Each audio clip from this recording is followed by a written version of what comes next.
Okay, thank you very much for coming back to the interactive section where we explore some of the ideas that have been mentioned in the Keynote Paper and even all the other sessions before the Keynote Paper. I want to drop a few questions here. The first question I want to ask is, how can you, within your own discipline, apply some of the ideas we covered so far, including the Keynote Paper, in that discipline in order to improve the way you do your riot work, the way you do your research, your integration of knowledge, your applications, and your teaching? That's number one question.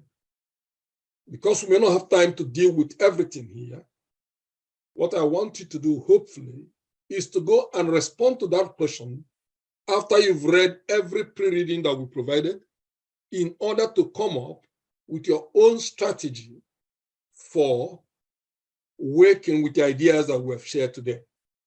I think that's the key to it.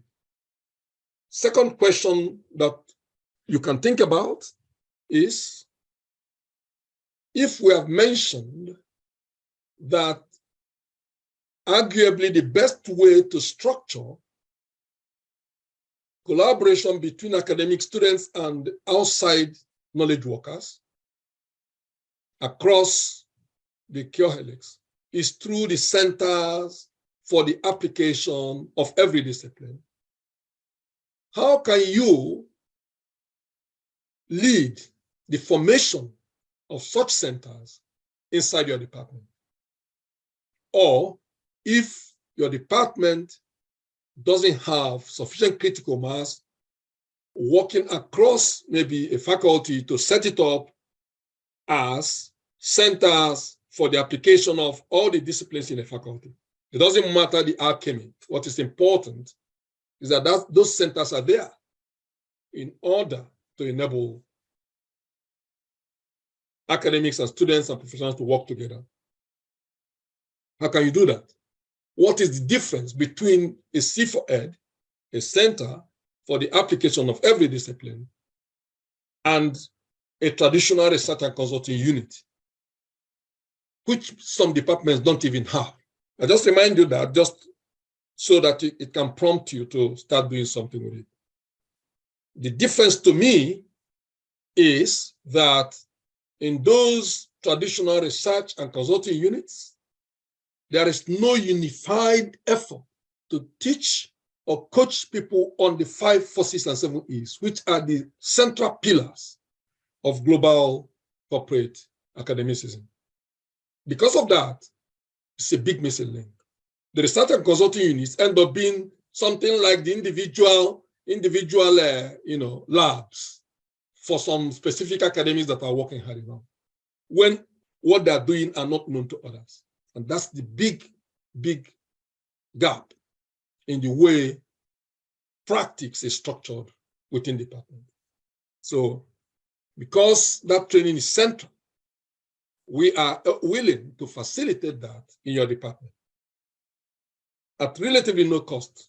You might be surprised. It's up to you to take it up or not. The third question is, what can you say are the benefits of combining the traditional approach currently happening and the corporate academic approaches that we are sharing today? Both personally for yourself, for your colleagues, for your students, and for external stakeholders that come into your department to learn: professionals, policymakers, CEOs, MDs, and other knowledge workers, and people that are actually even leaders across the global helix. That is the academia again, industry sector, government, and wider society. And then another question finally is, what are the pathways for generating sufficient internally generated funding or revenue, IGR, in a department, in a faculty with C4Eds, and how best are C4Eds managed to achieve that goal? I don't think I need to ask more questions than this. If you can answer those questions within your own disciplines, I think we shall be making some progress. I'll pause now to see whether we have any questions. Yes? It's me, Godfrey. I missed the first question. What was the first question? The first question, I think, was, what is the difference between a center for the application of every discipline we are proposing and the traditional research and consulting units, that some of which are not there in some departments? Yeah. Okay, I asked that question because people might think, oh, we already have a research and consulting unit. Yeah. Therefore, why are we replicating that? I want to say that the two animals are completely different. They don't even stay in the same habitat, if you want to use a zoological metaphor. Because in a center for the application of every discipline, on top of every other thing that happens in a research and consulting unit as we know it today, there is a very serious effort to drill every academic, every student on the tenets of the 5, 4, 6, and 7 E's. That produces a different brand of scholars altogether, who you can call rainmakers. These are guys, spirit beings who can solve giant problems with knowledge. So they're not the same thing at all. And there's no area that I know today who have C4Eds. They don't. We are putting it first in our own platforms in order to cascade it to institutions. But I'm saying today that the benefit of coming today is that you might lead that innovation in your own department or faculty or however you want to get it inside your institution. Have I dealt with that question the way you... Yeah, thanks. I got it. Thank you for that question. The reason I posed the question is so that we can take away something to work on, isn't it? Because I accept that, of course, I sent the pre-readings late, and therefore, it will not be a reasonable expectation to hope that people have gone through it and can start immediately reacting with me. That's why with the questions, they can come back later on and say, oh, this is how I'm thinking I can do it in my department. I can support them. So thank you. Yes, Urabon is listening to us, and she's a member of our of staff in our department. Okay. And okay. I would like to throw this challenge to her straight away. Okay. That I would like her to think about this and how she can cascade it back to our department. Fantastic. Fantastic. Yeah. Yes. So I think she should look at this in the context of our department. Yes, I think that would be useful. Yes. And then we can consider it further back here. Okay, that's fine. Just count on me to support in facilitating the... All the time, you know that. Setting it up, yes. Because we're setting it up in my center at Dominican University. If we can get it in Uyo, of course, we'll set it up in CCU, where I'm professing. So with these 3 universities having such a center, I'm also the director of academic practice at Coast City University and also deputy director of research and innovation. So I have enough clout to set it up in CCU. Set it up in Ibadan, where I direct the center as well. If it's in Uyo, we have a triangle now. And we always need just a triangle, as I said, for something to stabilize. Just like the corporate academic model. Needed 3 stones, is it the old woman's 3 stones? So if these 3 stones come together, we can cascade it across Nigeria and Africa. It takes about a year, everybody starts copying it. And we stop depending on government. Not that we shan't take government money, but stop overly depending on government for resourcing departments with the equipment that students need to learn good skills. You know what I mean? So I think if we can do that, that would be a very good take home from this work we're doing today. When we finish, there are a lot of other notes I'll send to you guys. Professor and I did a lot of training on research methods, software, everything. Proposal writing, 2010, 2013, 2014, 2005, I remember. A lot of things we did together. We did it at Lagos, we did it at Ibadan, Abuja, National Mathematical Center, Unilag, Unizik, Unio, and we always get together doing all these things. So we can send you more notes. If you are looking for specific notes on the best way to do literature review, methodology, we have notes on that.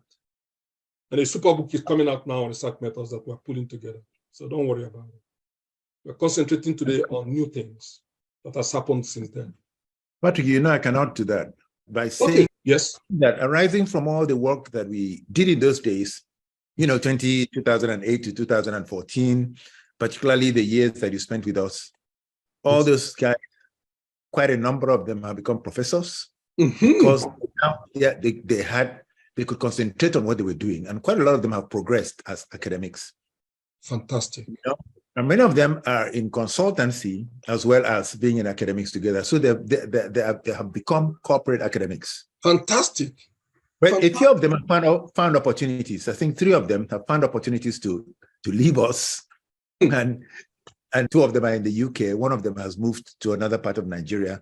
Okay. And that is because maybe they found that our place was too small for them. Who knows? Who knows? Yes. Or maybe they didn't find opportunity for expansion or growth. Who knows? Yeah, I understand. And a lot of the senior people who participated at the time have led other people based on the kind of training that they had from this workshop that we had.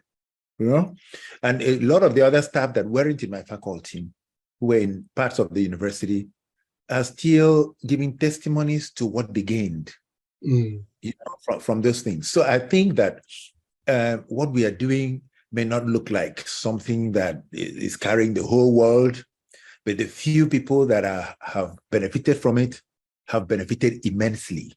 Yes. And still look back to it. Yes. And that's why I think we shouldn't give up. That's why I think we should continue what we are doing. It will eventually catch up. When you consider the kinds of discussions we've been sharing and about what is happening globally and in Nigeria, everybody is beginning to rethink academics. Yes. They're beginning to rethink the role of research, the role of teaching, the role of integration of knowledge, et cetera, et cetera. And by the time they begin to do that, they will find out that we were there already. Yes. Okay. And we would have had a lot of experience. That experience is what would attract a lot more people to our own platforms. Yes. That's nothing to worry about. Yeah. That's a very good verdict, because, I have not actually investigated to what extent people are progressing after those years, I knew that it helps people, but you're now confirming for me that it's doing that. On my own part, I'm a very good example of what it has done for me, isn't it? Because I now have about 8 platforms teaching different manner of skills to the world. So when I come to these events and I see 8 people, it's big numbers for me, because it's not this event that is main there. It's what people are picking from platforms, downloading materials, as we speak. So you find out that to me, it has helped me as well to help other people through the building of digital systems. And people like Janet, people like Chioma, helping to build even the sites. Michael, for instance, him. Yeah. Still working hard, to help to make this thing to go down. It's all that matters to me, So it's a good story. And anytime you want me to do a quick Zoom session with you to facilitate what you're doing with your research students, I'm willing to do that anytime. Yeah, that option is still open too. Yes. And if you want to formally institute C4X, which is a big game, I'm willing to facilitate it for the University of Uyo, to be honest about it. But that's almost my main, one of my main bases in Nigeria. If you can get just 3 universities to showcase this, then the rest will start seeing, oh, something good is happening here. So I think that giving Professor Godfrey Oda's comments, that encourages all of us. Then Odak, for instance, he has thrown a gauntlet to you, isn't it? To go through every single pre-reading that we sent, to look at more things we are going to send, to look at what you picked from, because even all the recorded sessions will be sent to all of you. You can play back. And when you play back, you start putting the nuggets together. In terms of now, we want to do this. And therefore, involve us, we help. Before you know it, you may be the pioneer institution, apart from the 2 where I'm based now, who will actually get a C4Ed.